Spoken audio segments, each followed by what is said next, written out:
بسم اللہ الرحمن الرحیم۔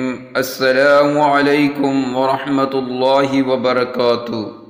حضرت ابو بکر صدیق رضی اللہ عنہ رسول صلی اللہ علیہ وسلم کے پیارے ساتھیوں میں سے ہیں۔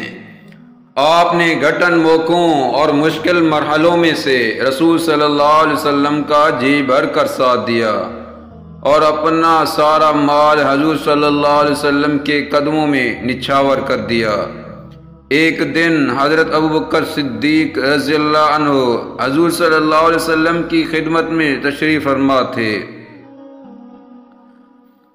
بدن پر ایسی قمیض تھی جس کے بٹن نہیں تھے، اس کے دونوں کونوں کو کانٹے سے جوڑ رکھا تھا۔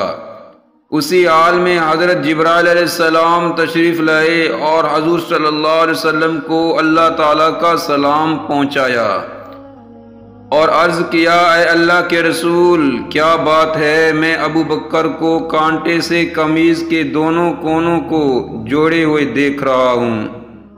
حضور صلی اللہ علیہ وسلم نے فرمایا، اے جبرائیل، ابو بکر نے فتح مکے سے پہلے اپنا مال میرے اوپر قربان کر دیا ہے۔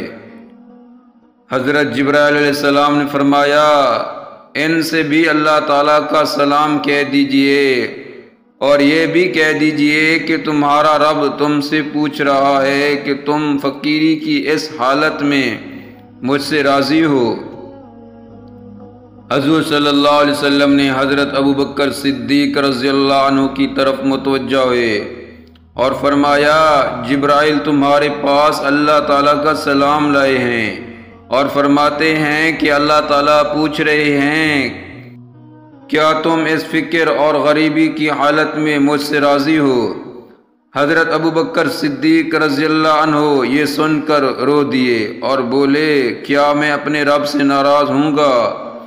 میں اپنے رب سے راضی ہوں، میں اپنے رب سے راضی ہوں۔ میرے پیارے دوستو، فقر و محتاجی کی حالت میں بھی اللہ تعالیٰ سے خوش رہو اور زبان سے شکوہ شکایت ہرگز نہ کرو۔ تنگ دستی کی حالت میں اگر بندہ نیک اعمال کرتا رہے اور اللہ تعالیٰ کی اطاعت میں لگا رہے تو پھٹے پرانے کپڑوں اور غبار آلود بدن ہونے کے باوجود اللہ تعالیٰ اس سے راضی ہو جاتا ہے۔ اور اگر مال و دولت کی ریل پیل ہو، عمدہ کپڑے، اعلیٰ قسم کی گاڑیاں اور عالی شان محل ہوں، لیکن زندگی میں اللہ تعالیٰ کی اطاعت نہ ہو تو ساری چیزیں ہونے کے باوجود بیکار ہے اور اللہ تعالیٰ ایسے لوگوں سے راضی نہیں ہوتا۔ اللہ تعالیٰ ہمیں عمل کرنے کی توفیق عطا فرمائے۔ جزاکم اللہ خیرا۔